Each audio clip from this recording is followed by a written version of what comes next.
to be played against Unforgiven, but from the side of Mad Lions, they banned away the Aphelios, they banned away the Kalista, they banned away the Caitlyn. And since Mad Lions also won the game, maybe they don't need to change too much, but maybe there's a benefit as well from Saigon because they got overwhelmed by the Seraphine and Swain. They got overwhelmed by a lot of the healing coming through. Mad Lions, though, they make the first adaptation. You might think it's weird that Pantheon gets banned, but that's just straight up a respect ban against Saigon Buffalo. Pretty much every other team has done this as well. Yeah, it's definitely the case. I mean, when we look at how Saigon Buffalo has played, the thing I'm most intrigued to see is where they take their drafts. The analyst was talking about it, that team compositions that they've run throughout the course of playing 2 games of Zac mid, that Lilia top, Gwen top, Irelia, Camille, and Aatrox are the champions that Hazmat has played. Poppy will be the 3rd and final ban for Mad Lions. So Hecarim still open and available. Are we going to see Enchanter supports? Are we going to see Engage supports? So a couple more Enchanters coming through yesterday, and there's that Seraphine ban you're talking about. I wonder with Kalista now being open and Draven being banned, if that's something Unforgiven feels like he has to need to default to. Be 2 very different styles that came through, but obviously as well with the Seraphine ban, that does leave open this Silas instead for Niski, something he wasn't allowed to play the first time the 2 team went at it. Now, when I take a look at stats on this one, Silas is Niski's 2nd most played champion this year with 6 games, and he has won 4 of them. That Kalista, only 3 games played for Unforgiven if it comes through. On the side of Saigon Buffalo, now they have the opportunity to lock in Kalista 8 games for Shogun. Going to decide against it instead. Lock down the tree on the Caitlyn. Yeah, so last time around they locked it in with the rotation of Misfortune and Maokai, but of course when Maokai is open, you pretty much want to grab it. Does still leave open the Misfortune. You can still go for support that can contest the push, like a Karma as well for Unforgiven, or Kaiser rather, if that's what you're looking for. But the jungle pool will also start to get trimmed if Ayoya doesn't get a champion he feels comfortable on here. And with Hecarim being up and available, that's pretty much just what you go for in that instance. Now, from the side of Namut or Amut, we have seen Navi up and something they've prioritized before. And yeah, sorry, there you have it. Does come through. I mean, you just have to. It was like subtle. I actually confused myself for a brief moment, but really well played. Not too surprising. I wasn't trying to. Not at all. It worked really well. I will say, by the way, on that Hecarim pick in particular, both game played, both of them victories, both games of Gnar for Amut, both of them were victories as well. And this is something you have to anticipate because Saigon Buffalo has been the team that wanted to bring out the Zac mid. Just hovering it there as Mad Lions, you are probably thinking, is that something we need to ban going into the 2nd ban phase? And then interestingly as well, they have decided to opt in for the Morgana rather than the Lux that we've seen so often. Now, Morgana, of course, enables you with a black shield. That means you have to ban the Karma, because not only does Karma contest the push on a Caitlyn, she also takes away the black shield with a Mantra Q. So Enchantress actually does fairly well into Morgana because you mess with that black shield. Oh, man, nicely done. Let's see, where do you, Kaiser and Unforgiven want to take this bottom lane? That is what we're waiting to see in phase 2. Taking their time on this next ban, and I think for the likes of Saigon Buffalo, once again seeing something different. This is a first-time Caitlyn, first-time Morgana at Worlds play-ins for Shogun and Taki. But when I take a look throughout the course of the year, I actually cannot see any Caitlyn games either here for Shogun, only 1 game for Morgana, so even different to what we've seen from their regional play. Most certainly, but I really rate the Morgana pick. Something that Kaiser has been showing up with exceptionally is the fact that he's been playing the engaged champions. All of a sudden, you throw Morgana into that, and then majority of Kaiser's champion pool is just straight up countered. And you can even see it from the side of Saigon. They're not really looking to ban away the engaged champions. They're taking away the facilitators in terms of enchanters that could be annoying to deal with. And then in the mid lane for Froggy, it's going to be the Vex. We saw Niski on it yesterday. He looked amazing. This time around, he's going to deal with it on the opposite side. What does this do for the rest of the composition? As we see, Taki needs to lock in our top laner for Hazmed, leaving it, despite the fact Gnar was first rotations. Are we looking for, like, with that time? I'm so curious to see what actually going to be the one that's going to contest the lane here, because I don't think there is anything that can contest the lane of a Caitlyn and Morgana that's currently up and available. I think that's why you see them go for the Tamkenshia. Could still look for a Senna if you want to. Very easy to lock down though, but of course the Tamkensh would be there to gobble you up. But AD carry options, Aphelios out of the way, Draven out of the way. You don't have too many long range options at least. Saya could be a pivot, but that would be something we haven't seen in a while. Let's find out in just a moment. Where do you think this Maokai is going as well? That could be top lane, that could be jungle. We'll find out in just a moment. It'll be the Jinx locked in for Unforgiven. So, for a little bit more scaling, get that reset, movement speed. Hecarim and Jinx run at you. And Saigon Buffalo one lost pick. Yeah, actually, Siva could have been a good pivot there as well, but Jinx as well with long range, some hyper carry to play for in the late game. So far, you don't have too much lockdown outside of the Maokai, but of course, Tahm Kench is there to be that cleansing effect. If you lock in the Gwen, that's great for side lane pressure. That's still, of course, good in a team fight, but it doesn't really help with locking down the Jinx. So lack of engage, most of it has to come through from the all-in that we'll currently see with Saigon Buffalo. From inside of Mad Lions, you have all-in potential, but also disengage, of course, with the Tahm Kench. But one thing is for certain, it's going to be very bot-heavy focus from inside of Saigon in the early game. Well, that's not a surprise. If there were a statement that you were to say, that would not catch me off guard. Saigon Buffalo playing around Shogun and Taki? No way. These are two players that this entire year have stolen the hearts and the laughter of everyone around the world. They did it at MSI and they've done it here at Worlds. They get down, they want to fight, and they want to scrap. This is the broadcast where we make the bold statement. That's it. As you can tell. That's what I like here as to well. see and hear. I'll give you another one. Mad Lions. Usually it's about that mid jungle. I know, bold to assume, but statement. I know. Will have to come through. Now the question is, how do Mad Lions handle their early game? I think throughout the course of the play-ins group stage, it is very fair to criticize and look at how Mad Lions approach their respective games. Definitely had some moments of weakness, definitely had some struggles. And I will say that when I locked in my Mad Lions pick on Pick'ems, 95% of you were along for the ride. 5% went for Saigon Buffalo. I don't know if that's a good omen or a bad one. I'm part of those 5%. The coin is. The Church coin of the has coin. spoken. But either way, Mad Lions, it's been interesting to watch them play because at times it's like, okay, this is looking super solid. You're just definitely going to close this one out cleanly. And then slowly but surely, mistake starts to happen. And it's like uncharacteristic. It's like overstaying. And when you play against a team like Saigon Buffalo, he'll try and contest you at pretty much every given moment. If you get overconfident and take a team fight that you think you win, but you don't, well, that's the game flipped on its head. Well, that's immediately. exactly how Mad Lions lost to DRX yesterday. Had significant advantage, went for that Baron play. Did not work out for them. And some dumbass dad in the bot lane. That too. Now let's talk a little bit about this early game. Obviously, Alyoya's on that Hecarim, and when we take a look at BJ playing the Maokai, I think, obviously, a lot of contests to be anticipated. Shogun and Taki, we know they like to play aggro. They've got a 2v2 that will have some advantages in the early stages. Where else should we be focusing, Gulborg? Well, we're so close, at least in the rune sets here in the beginning, to have full precision, the perfect coming through from Mad Lions. But in general, I think it's just going to be about these objectives that you don't necessarily have to focus on the roles too much from the get-go. If you take a look at the top lane, Gwen, of course, will be pushed in a little bit, but then after that, something to play for later when she picks up the first item. Mid lane as well, with Niski, if he's enabled on the map, same can be said for Froggy. They both have as a facilitating playstyle, and the bot lane of Unforgiven and Kaiser are playing way more on the back foot, where Shogun and Taki, well, they're looking to be aggressive. And then after that, that's really just how they rotate the pressure around for the objectives. Okay, well, let's see who gets that early advantage. And just before any action breaks out, Taki and Shogun standing inside the bush. Dark Binding, somewhat anticipated, easily sidestep by Unforgiven. I want to just talk about Unforgiven and Shogun for a brief moment, because in terms of the damage share for their respective teams, when I look at Mad, it's pretty split between the carries. 24.4% for Amos, 27.7% for Niski. Maybe higher than expected, but still looking good.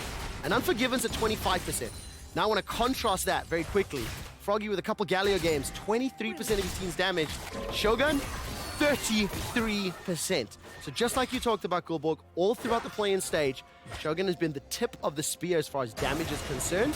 Let's not forget that Froggy is playing a supportive role. Taki and Shogun, this time round, they've been bullied backwards.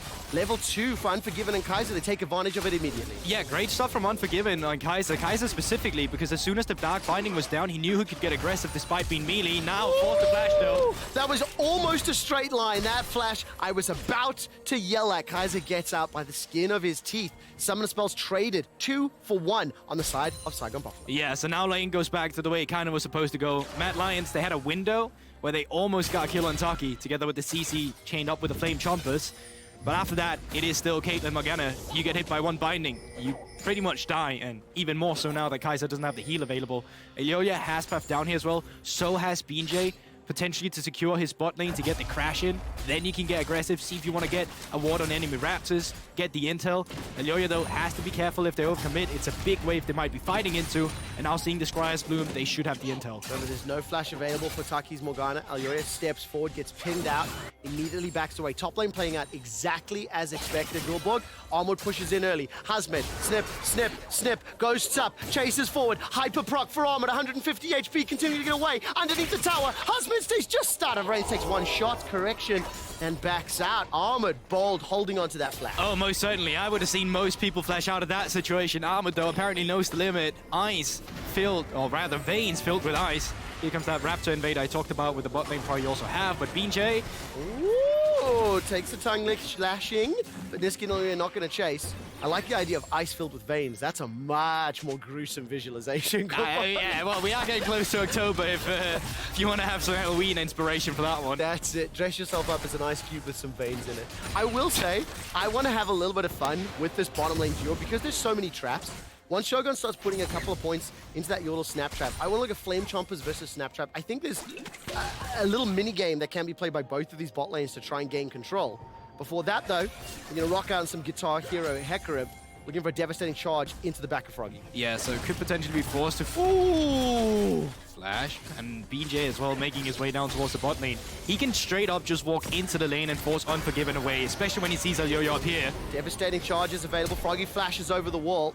Elyoya's going to be happy with that one. So, Hazmed able to push back Armor in the top lane. In the middle lane, Elyoya replies, and in the bottom lane, there's a 10 CS difference already. A plate has been secured already.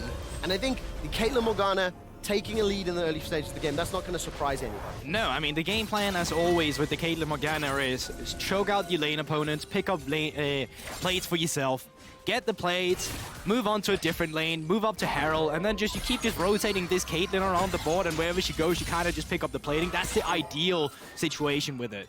Let's find out how well they move their players around the map. Taking a quick look throughout some of the early stats. I mean, for Saigon Buffalo, 60% of the games, they get first blood. When I look at Mad Lions, it's the same, actually. So, out of the respective 5 games. Right now, no kills secured. 600 gold advantage for Saigon Buffalo. Junglers level 4 apiece. Mid lane is getting close to level 6. So we've had a lot of trading. No kills secured. One thing I remember from Cooldown yesterday, Mad Lions had nearly 3 times the amount of kills per game that we've seen from Saigon Buffalo. They've shown a little bit more temperament this time around as Elyoya's making his way top. Now, there's, of course, a few points of attack you can still go for here. Top lane, Hazmed had, now it's pushing in, had a slow push before earlier, and he did not have the Ghost, which of course could be a point of attack for Elyoya. The second one is in the mid lane where Froggy no longer have the flash, so for Elyoya, getting that level 6 would be crucial. Jumps in here though. Alright, devastating charges unavailable, knocked back onto Hazmed. Remember, no Ghost, no flash, locked inside the minion wave. First blood! Mad Lions. Not done yet though, as a target in the bottom lane for Kaiser. So many kills available to him, and BJ won't be able to do more, but that first kill claws it back, and it is secured by Elyoya. Yeah, and that's a big wave that Hazmed is going to be missing out on there. Armwood got the push, he got level 6 beforehand, and that allowed him to get in. Oh, Niski's jumping forward, he's hijacked away that Shadow Surge, waiting to see if he pulls the trigger. Froggy's down below 50%, but under the tower.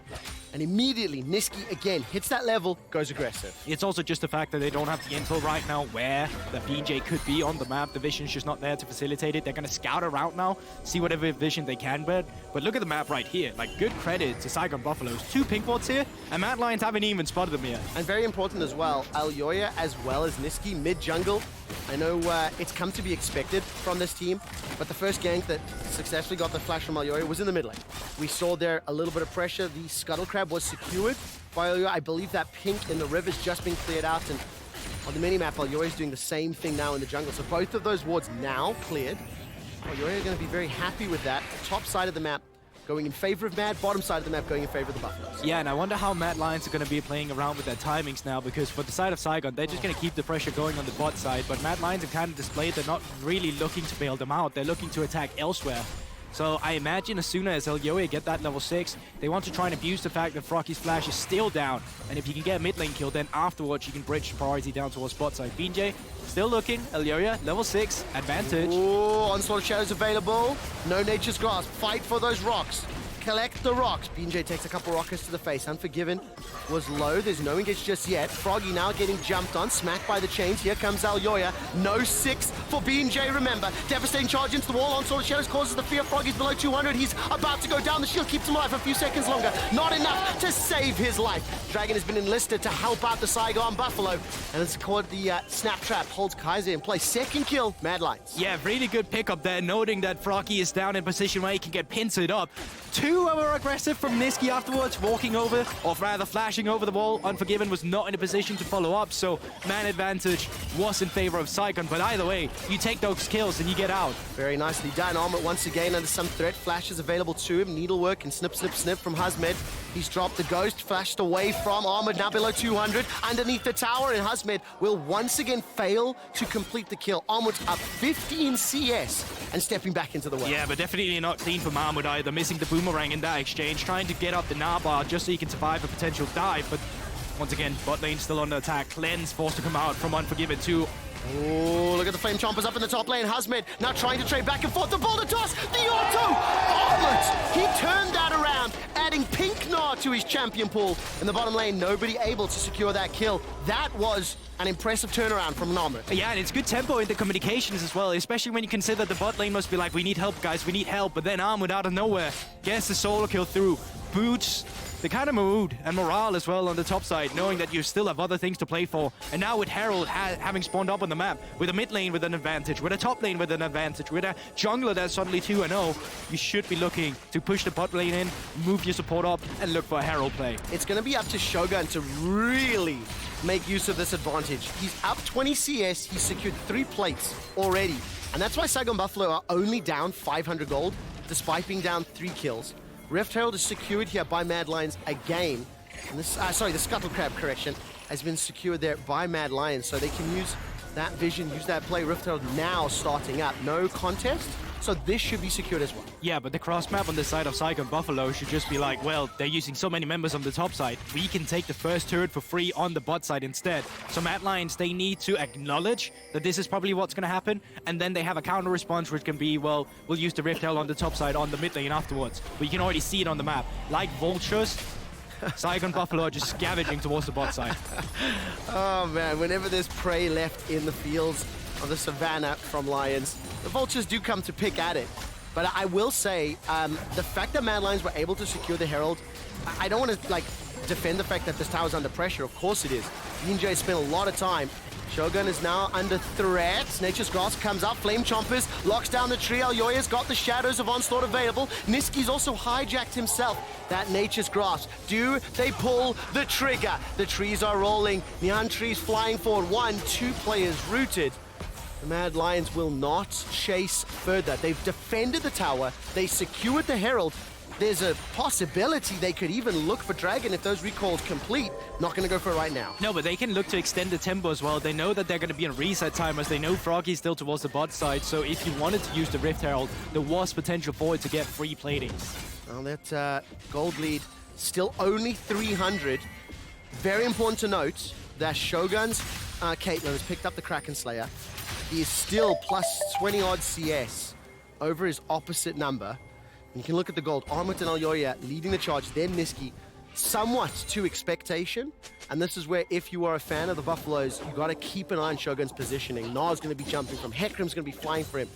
If Niski's able to get past that front line, he'll do the same. Right now, he's roaming top. Niski barely any mana. BJ still towards the bottom side. So when they show all these members on the top side, the rest of the members on Saigon Buffalo, they're just going to handshake it and they're going to move immediately down to bot side. I mean, Coolport, this is huge for Mad Lions. They defended that bottom tower push from Buffalo. They got their Herald. They've used it to secure tower. They've accelerated Armut even further ahead. He's 2,000 gold ahead of Quinn. Look at your screens. 2,000 gold is crazy at this stage of the game. I'll be honest with you, he was definitely not the member I expected to show up today in the first game, and it was close as well. He was on a knife edge on some of the kills he picked up. But the fact of the matter is that he did, and he's actually been looking really good on that Gnar on the top side. Armut may not be getting Gnar for many more games this series. That was what one would assume. He still has that Aatrox available to him. Seeing that played out. Hazard's Gwen so far been unable to press the advantage. But let's not forget how difficult that Gwen can be in the late stage of the game. And yes, there's a gigantic gap in the top half of the map for Mad Lions, but it is somewhat mirrored on the bottom half. Yeah. So that means Saigon, they have to utilize Shogun and Taki, the advantage they've accrued to some degree, to try and slow things down. But you cannot be out of position, otherwise that Hecarim Gnaw will jump on you. Yeah, and I mean, 1k gold lead barely matters. Like, you are ahead, but it's still not far enough ahead to the point where you can make mistakes in a team fight and the enemies can't capitalize. So, from the side of Saigon, once again, they break open the bot lane with this Caitlyn.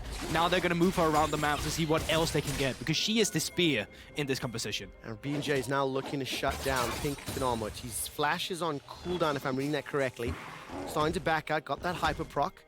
On the mini-map, multiple members of Saigon are pushing through the middle lane. Ahmed's alone here, but he's bluffing. He's saying, I'm going to pretend like I have someone in the back end of my pocket here, because walking up there should have been straight up just a kill for them. He's got the Trinity Force completed, the Merc Treads as well. It's thrift store shopping for Hazmed and BJ, and he was about to ping on Mega Gnaw here. Level 10 to level 10. Froggy's making his way up. Actually, so many Buffaloes are. The herd is arriving, and the Predator has become the prey. Ahmed gets needled work down. He's chucked out the boulders, walloping and crunching, and the first kill for Buffalo secured onto Ahmed. Yeah, and Ahmed finally gets punished. Way too overextended there. Believes he's going to get out of the situation a bit more scot-free. That was not the case. Could have procced the last hyper as well with the W to get some more movement speed, but decided to use the ultimate.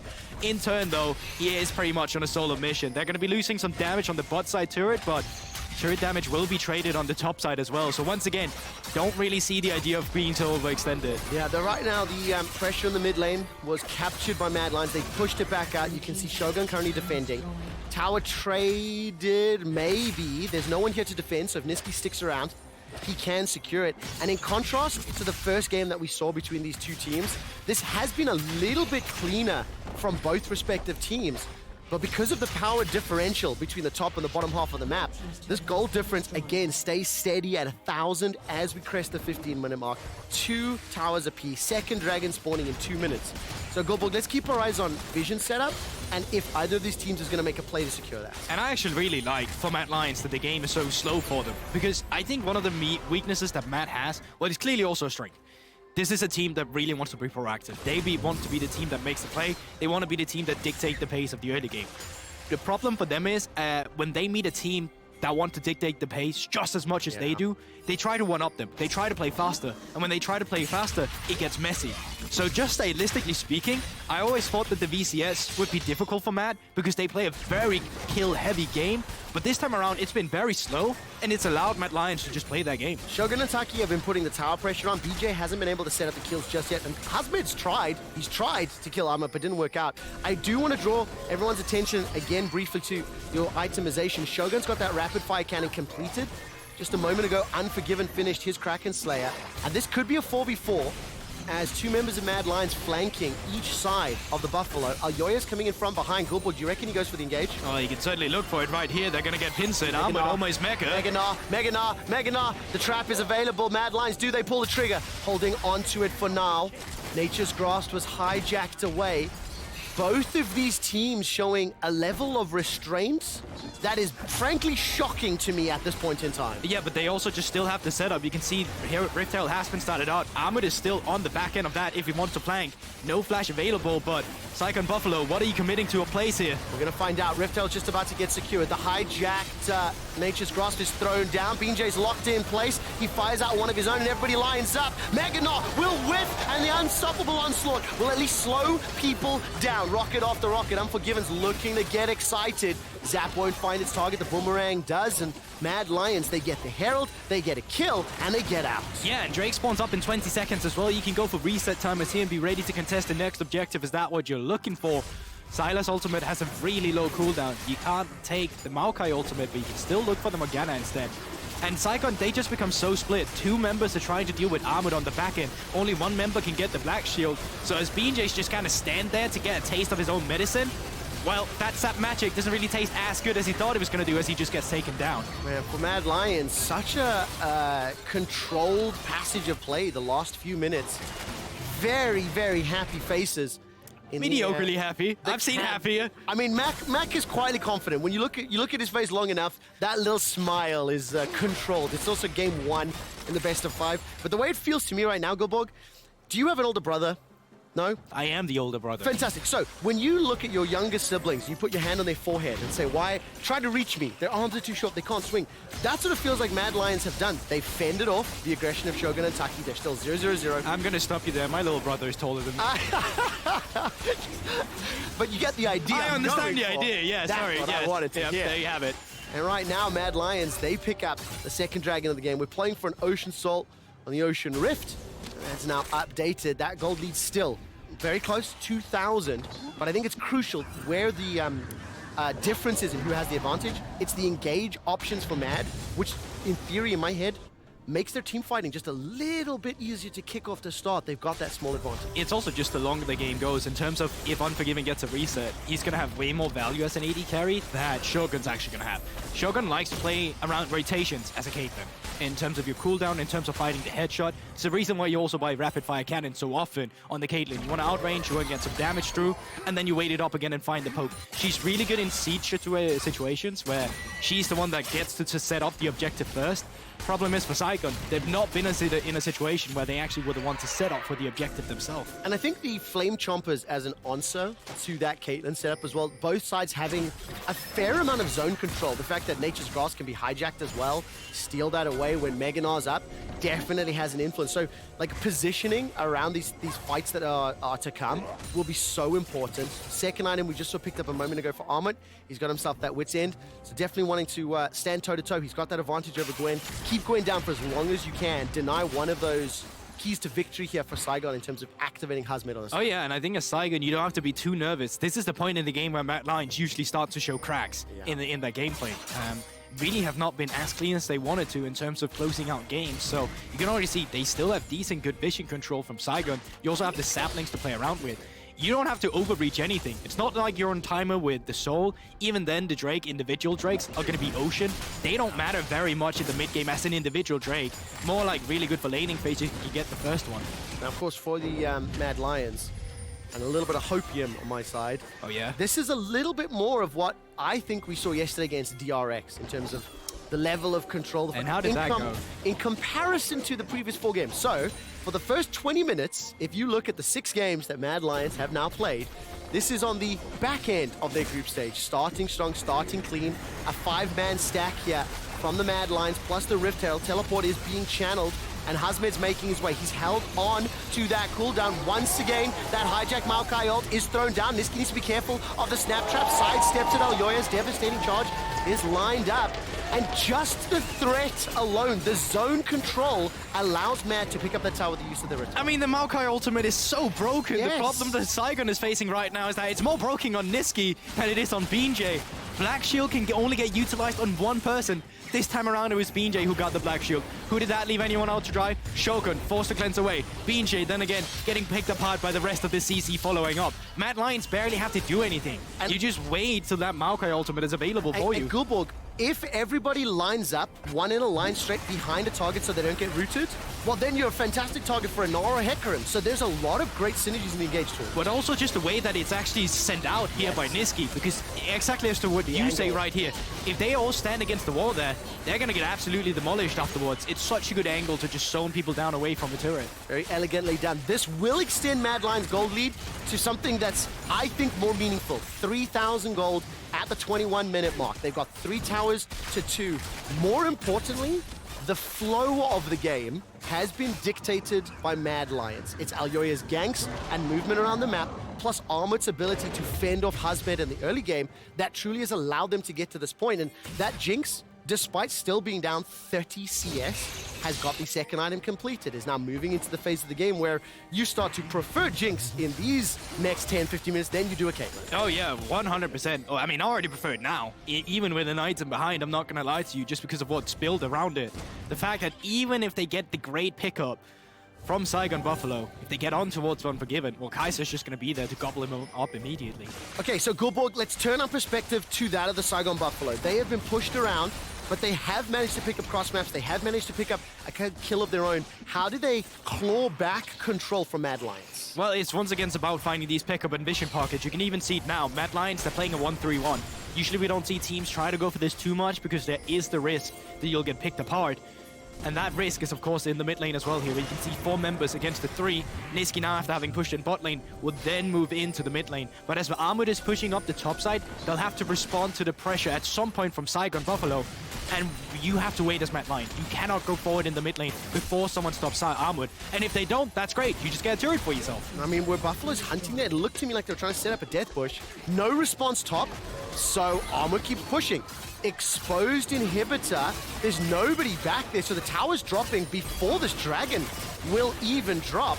Mad Lions will steal the red buff away, and now that is an open inhibitor for Mad Lions. And just like I said with Mad Lions, that, you know, Saigon Buffalo don't have to be worried about them picking up the Drakes because it's not going to do too much. Well, it's the exact same thing. This Ocean Drake isolated in terms of playing against the composition of Mad Lions right now, it's useless. It doesn't do anything. So Mad Lions, they'll happily get 2 turrets for themselves, open up a pathway to the topside inhibitor, and get control around the Baron area. Starting up the Baron here might be a little over-aggressive, but so far it's working out for them, and Saigon, they're not actually checking. There's no movement yet. Taki finally stepping forward. Stepping will reveal 4,000, 3,000, 2,000. Dark Binding's not going to be enough, and Mad Lions just sneak away the Baron.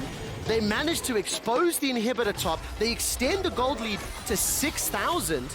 And this is a Mad Lions performance we have not yet seen. Crucially, though, we are still in that phase of the game where some bold calls have been made that have been punished by Mad, so they still have to play at this level of control to close out game 1. Yeah, but let's be real. This game has been so clean for Mad Lions. Like, unbelievably clean to the point where it just looks like at them demolishing Saigon right now. Going forward, they shouldn't have to worry here. Like, just don't overextend anything. Armut's going to go back to what he did just before. He's going to push in the bot side. If Saigon want to continue to see if anyone ever bites in the mid lane, well, Mad Lions are just not going to bite. They're not going to walk forward, and they get objective to 3. This is just like, there's no point of attack for Saigon. All they're left to do is just watch everything around them crumble at the moment. Especially with that Baron-empowered minions. Is going to jump forward, hit the Beam J Maokai into the wall. Alyoya, Onslaught of Shadows, 3 targets available. He's holding on to it. Again, tempered aggression just as I start ramping up the hype. Mad Lions, they're playing the map. Look in the middle lane. Nisqy is escorting those minions forward. Focus Saigon Buffalo down, chunk them out, take the objectives. You win the game through killing the Nexus. You don't need to over-chase for fights. And this is what's happening. 2 more towers, Goldborg. Yeah, and even then, Froggy forced to use the flash with Armut just jumping forward. He's really feeling himself in this series, and they're going to continue. Bot lane wave will collapse, mid lane wave coming up through. Alyoya's going to back up Nisqy as well at the same time. And once again, Saigon, they're just watching everything around them crumble. Armut's about to go Meganot once more, gets the knockback. There's the chase in from Shadow Surge, but there's simply not enough follow-up, not enough damage. Tower is secured in the middle lane, 7-3. And I think right at the beginning of this game, Goldborg, you talked about how Mad Lions have shown a tendency to initiate, to go forward, to try to accelerate the pace. This is calm and controlled aggression.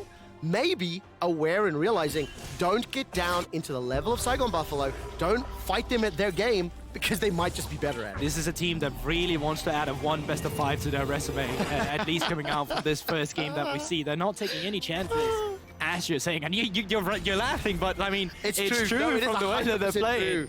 It is 100% true. It's just, I love the fact that Law spoke to Mac about it just before the interview. And you heard Mac say, yeah, we had like a 2-3 BO5. It's not that bad. Those words tell you a lot between the lines of how he's feeling. But this is a statement opening game. Mad Lions still need to pick up 3 to advance to face down Evil Geniuses tomorrow. That final spot in the group stage. As it stands, they also need to knock over the Nexus, but it's minute 50 until Dragon. 10 seconds before the Red Bull Baron power play times out, plus 2,500 gold. But more important is just the way that they are moving around the map, the way that Armut and Alyoya, I think, are combining on the initiation, but backed up by Nisqy has been great. Kaiser will use that Devour, will just get rooted up. Shadow Surge forward. Kaiser's going low. The Abyssal Dive, not enough. Takes him out. Onslaught of Shadows has been used. Teleport forward. Nisqy has stolen the glass. 2 members stunned by Nisqy once. More armor, rather, against the wall. Now Alyoya's taken out. Hasmid's got himself a kill. The Unforgiven damage and the resets. Get excited, but it's simply not enough. Shogun stays alive until he's facing down Armut. And Nisqy, 1 member remaining. And the Saigon Buffaloes are about to get aced. Mad Lions win the fight, but that looked close. That looks so close. I just thought the Mad Lions were about to turn it around, but Niski shows off huge, comes in with a teleport, finds himself a triple kill. Still a wave to push on the bot side if he wants to open up that inhibitor turret. So despite this looking so good for Saigon Buffalo, they still don't manage to close out the deal. Fortunately for them though, this is probably not going to be the end of the game, and they pick up some crucial gold in terms of getting that Caitlyn to the 4-item power spike. Right now, the inhibitor's just about to fall, rooting BJ down in place, stepping forward to the Kingslayer and chucking those chains out. Taki's shackles has been hijacked away, rooted up under the tower. Niski continues to push forward. That steals! Keep him alive! But not long enough. It's a 2-for-1 as Ahmed will look for the second inhibitor as well. And not going to find it just yet. The minions will be feared up. A couple more autos. Ahmed's thinking about it. Looking for it and will back away. Yeah, and just before that, Niski was 0-0-3 on the Silas. This time around, though, after just that 2-minute skirmish, he's 4-1-4, suddenly feeling himself, wanting some action in this game. All right, there we go. With some backup from Kaizen Alyoya. Second inhibitor, third inhibitor correction will fall. Top lane was taken down. Double supers will start pouring into Saigon Buffalo's base. Now, in my head, if you're in the Buffalo camp, you start thinking a little bit about this next game. It is going to be so incredibly difficult to come back. Saigon Buffalo will have side selection, and it is a long BO5. I will give you one win condition, and that is when Caitlyn reached those 4 items. Like, you got the Lord Dominic's Regard. You will pick up an Infinity Edge. You will have crits and some armor damage to actually shred through these carries and front lines that you have from the side of Mad Lions. The big problem that Shogun is facing is that his front line gets blown up before he gets to play the game all the time. But if they can find a fight like they did before, where one member will extend and they get the tempo first to make it a 4 versus 5, that could be what they're looking for. You need that a couple times though, because that gold lead is now 7,000. They've got so many supers to deal with. So if Mad Lions use the mini-map to their advantage, they can look to set up another Baron. Baron-empowered double supers could be all they need to finish the game, but Baron could also be what Saigon Buffalo need to stall this out and claw back the deficit. That spawns in 10 seconds. Mad Lions just picked up their second dragon. And I think I want to give some credit again to just how the map has been played, how Mad have moved around their resources. Yeah, I'll give you one point where they can actually find a way to win this game, and that if Mad Lions Alyoya get too over-aggressive. Because Alyoya currently does not have any armor whatsoever. So this Caitlyn is actually going to hurt like a truck against him if he overextends. I mean, right now, Saigon Buffalo, they were looking for their engage. Pop down the movement speed from Taki. Weren't able to find the target. Bottom lane has got supers inside the base. So does the top. And as soon as they cross the steps, Mad Lions back away. There is no way for the Buffaloes to contest or challenge this. They will be far too late. So it'll be second Baron for Mad Lions at 30 minutes. Now they just got to play it slow and steady. If they get caught out in those choke points, maybe there's a way there for Saigon, but they're looking for a small misstep, looking for that numbers advantage, just like what was talking about. Yeah, but this is where it's so you won't find it now, because the map is not going to be open for you. It's 2 double super minions coming through from every single lane. Baroned off super minions at the same time. You have to look for a miracle. BJ has to find some sort of flash engage on a target that's going to be available to him. But once again, the thorn in the side there will be the Tam Kench, which is a really intelligent pickup against this team composition. Let's follow Niski, see what he will steal away from Saigon Buffalo. If BJ steps all the way forward, I mean, that's Soul Shackles. Nature's Grasp has been used exquisitely. Once again, available. Niski looking to set up the angle as Ahmed is just using all of his kit in Mininar to take down Hazmed. He's forced away. Nature's Grasp goes out. Nexus turret. Number 1 will drop. They're traded back and forth. Niski's cooldown on his ultimate, 50%. Will be able to hijack yet another.